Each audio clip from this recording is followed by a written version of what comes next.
Perayaan Hari Kemerdekaan Republik Indonesia di Kota Palembang setiap tahun identik dengan mainan kapal dan teluk abang. Mainan kapal yang biasa ramai dijual menjelang 17 Agustus ini biasanya dibuat dari bahan gabus. Di tangan Halimah, mainan kapal ternyata bisa dibuat dengan memanfaatkan kardus bekas. Bagian kapal dibuat pola terlebih dahulu dan dilapisi dengan kertas kado atau kertas manggis agar lebih menarik.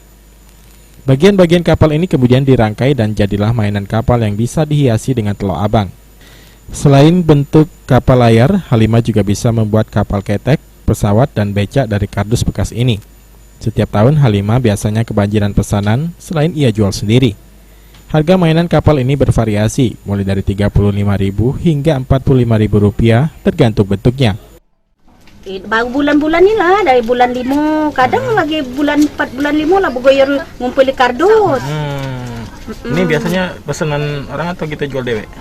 Kadang pesanan wong, kadang sisanya baru jual dewek. Amun habis pesanan wong tidak jual.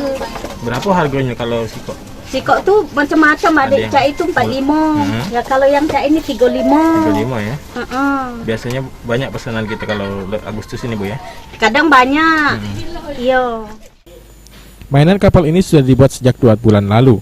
Halimah biasanya membuat ratusan mainan berbagai bentuk sebelum bulan Agustus. Aprianto, PAL TV.